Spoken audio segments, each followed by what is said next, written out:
Most emergencies come without warning, and when the next one comes, you won't have a second to spare on packing and preparing. You need to get ready right now before an emergency strikes. Your supplies should be within reach, ready to grab and to go at a moment's notice. Secure those supplies at my website, preparewithwhitlock.com. Start with a 4-week emergency food kit from My Patriot Supply.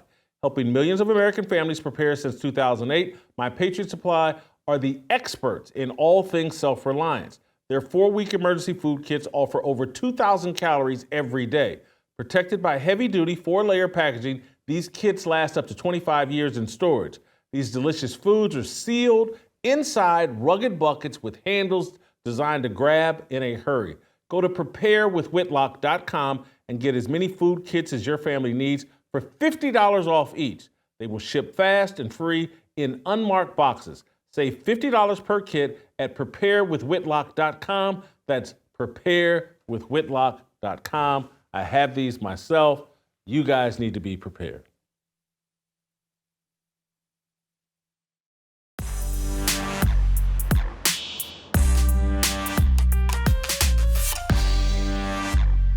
All right, welcome, Delano. We have a great topic for you and I to dissect. Joe Biden spoke at Morehouse at their commencement ceremony. He gave quite a different speech than Harrison Butker, and there was a mixed reaction. A handful of Morehouse graduates, all-male HBCU, turned their back on President Biden. President Biden, at one point, we're going to start with this SOT number 8, somewhat analogized or connected these Morehouse graduates to George Floyd, which I found odd and a tiny bit disconcerting, but let's start there. Today, you missed your high school graduation. You started college just as George Floyd was murdered, and there was a reckoning on race. It's natural to wonder if democracy you hear about actually works for you. What is democracy? If black men are being killed in the street, what is democracy? The trail of broken promises still leave black communities behind. What is democracy? If you have to be 10 times better than anyone else to get a fair shot. And most of all, what does it mean, as we've heard before, to be a black man who loves his country, even if it doesn't love him back in equal measure?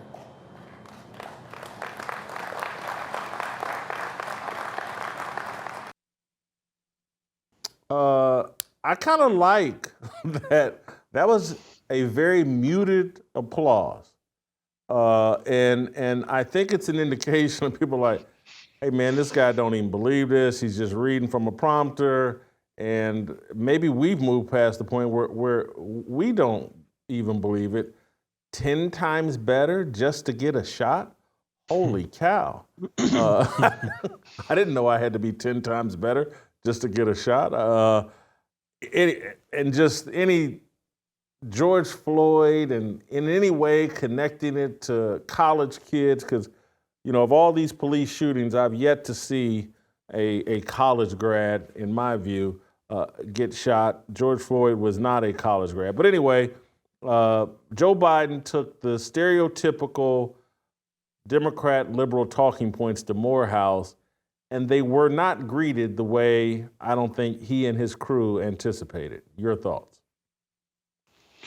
Well, I think we should be cautious in how we analyze the reaction that Joe Biden got at Morehouse.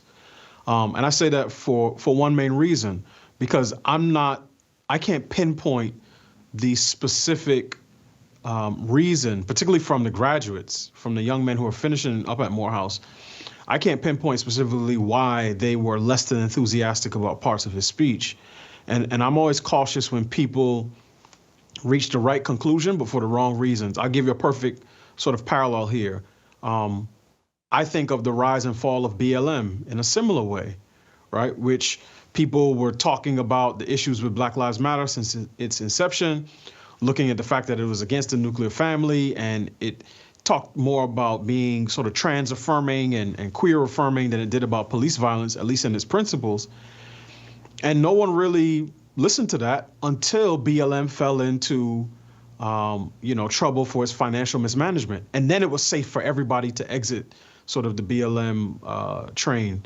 And I think the notion that Biden is getting a muted response because he's pushing the same old sort of Selma syndrome.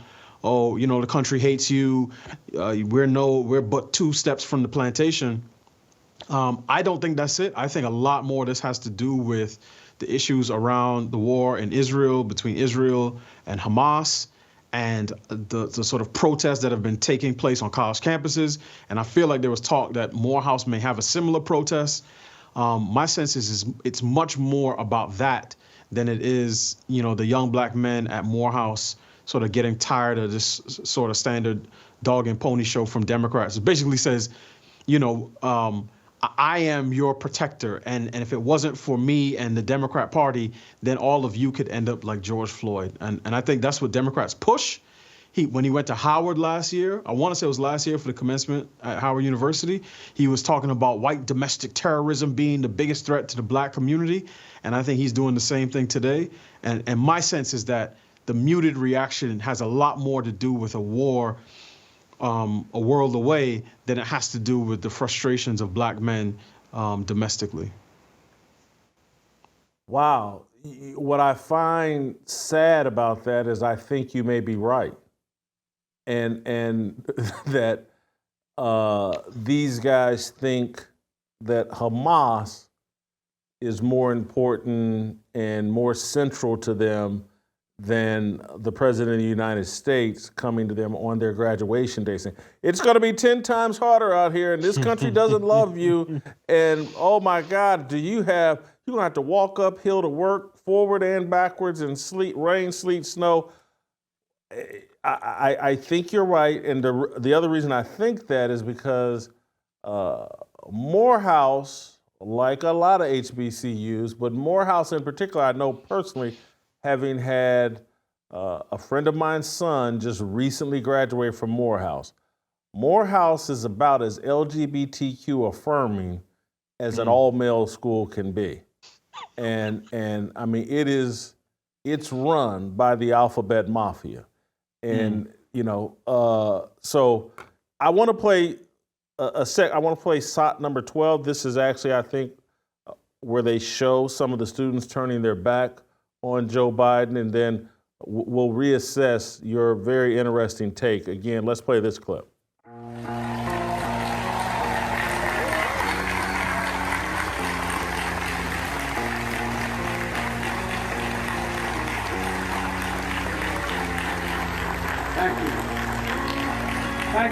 Thank you, President Thomas, faculty, staff, alumni. Special thanks. I'll ask all the folks who helped you get here, your mothers, fathers, grandmothers, grandfathers, all those who got you here, all the way in the back. Please, parents, grandparents, all will help. Stand up because we owe you a debt of gratitude.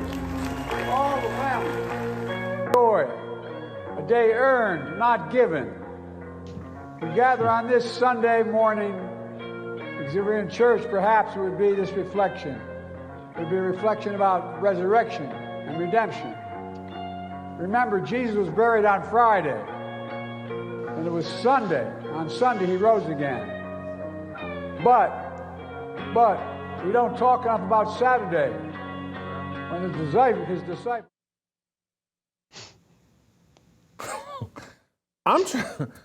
If the president of the United States wants to speak at your commencement ceremony, I guess you have no choice.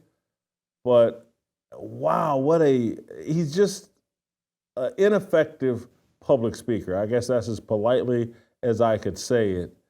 And I wonder, do you think that Morehouse, given the lukewarm reception, for whatever cause, do you think they regret or think they perhaps made a mistake here inviting Joe Biden?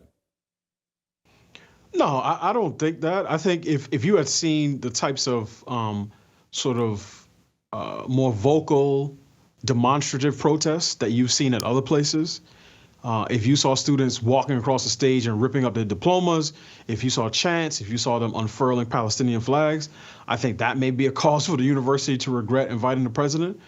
But I mean, as things go, this is fairly vanilla as it relates to, these commencements. But one thing I do think is interesting, right, in terms of HBCUs, today's culture, black men, party politics, is in that video you could see behind the president there was someone holding a flag.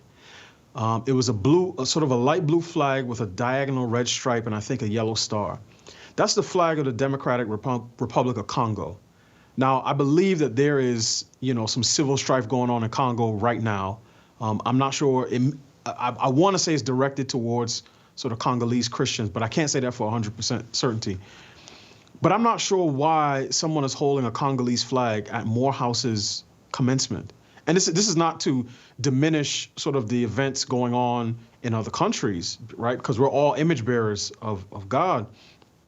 But I think what you see happening in real time, and because of sort of the allegiance that black folks have with the party, our institutions train our young people to think much more as globalists than as nationalists.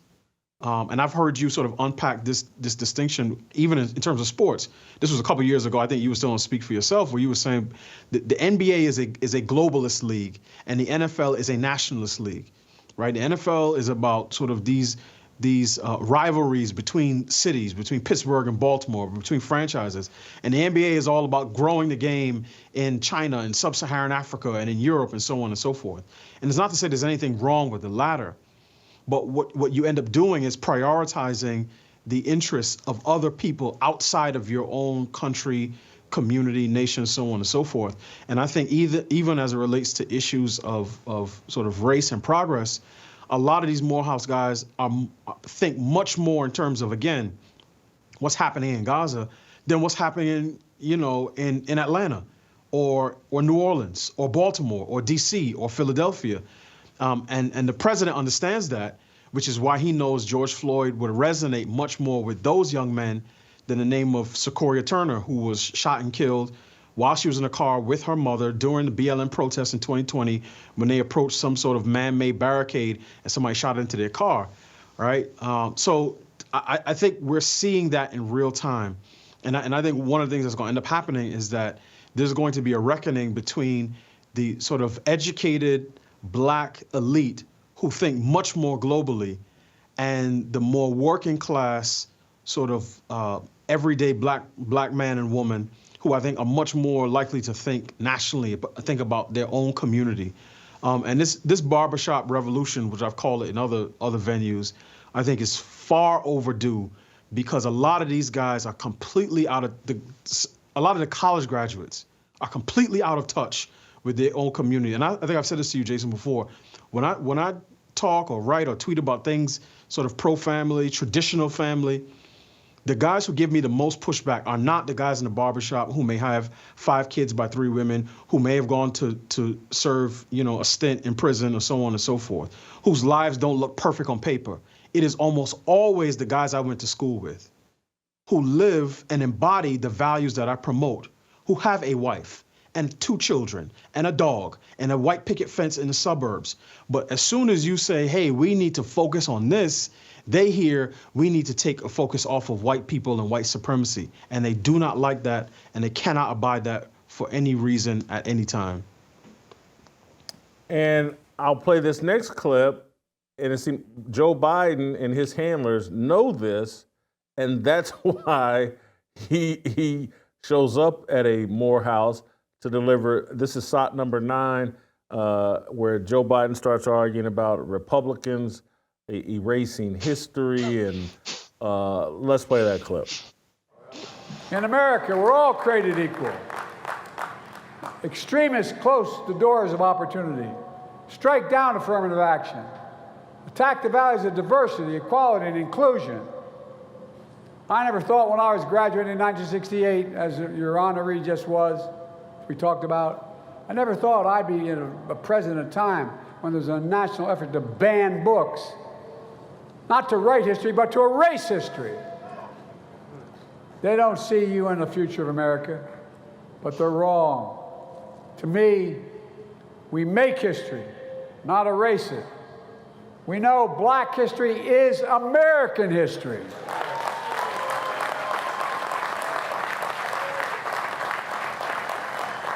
Many of you graduates don't know me, but check my record. You know what I'm saying. I mean from my gut. We know black men are going to help us lead us to the future. Black men from this class in this university.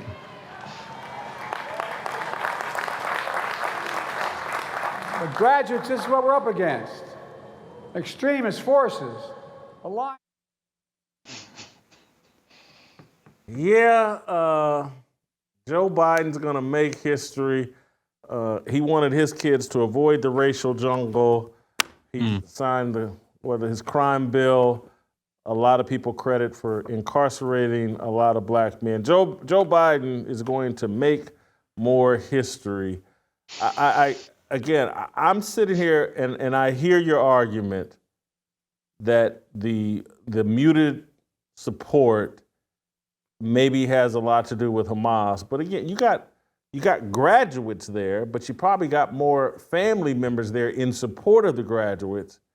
And they're not hopping on board with this either. It's just like, you've been selling this same thing over and over and over again, and we've been getting the same results over and over and over again. At the very least, I think black parents and young people, they want to hear something different.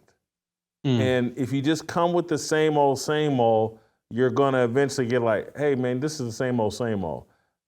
Yeah, I want the racial idolatry or whatever, but unpack it more cleverly than what you're doing, Joe Biden, because we've heard this song and dance before, and the definition of insanity is doing the same thing over and over again, expecting different results. I do think that's where a lot of black people on college campuses and back in the community, I think that's where they're at.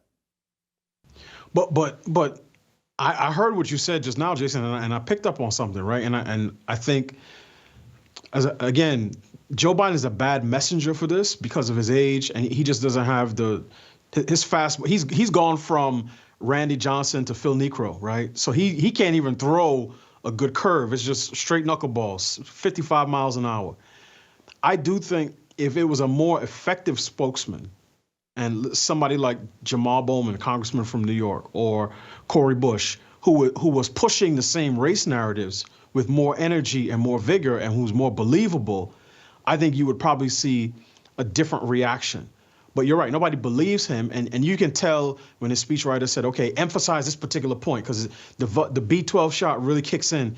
And he's like, oh, we don't erase history. And then it's like, okay. And then he goes back to sort of, that normal cadence that he has.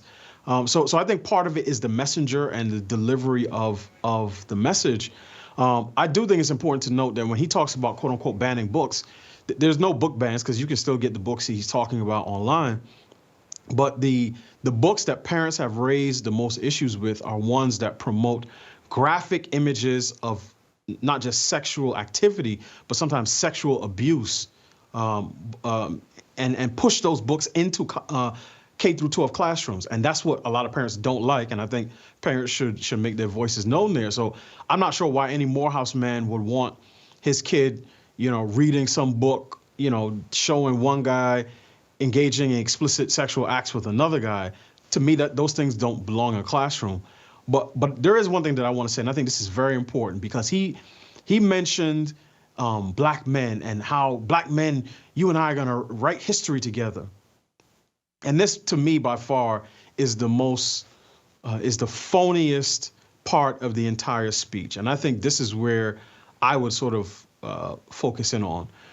And I say this because the relationship between particularly black women and black feminists and white liberals has been the most significant interracial relationship in this country's history, far more significant and consequential than Loving versus Virginia.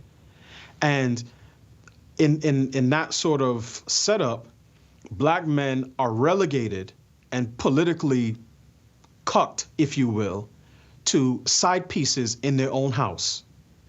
And when white liberals like Joe Biden show up, in his mind, because if he was over at Spelman, it would be completely different speech. He would be telling the black women all the things that he could do for them. I could make you the next VP. I could make you the next Supreme Court justice. I could make you the next sitting federal judge. I could make you the head of one department, agency, or the next. It's always a promise of how he can elevate her life. What they give to black men, particularly in election season, is vote for me or you'll end up just like George Floyd. Because we live in a country that hates black men. And I am the only person that can protect you from that type of violence from, out of control police officers, rude Karens in the parking lot, or white vigilantes.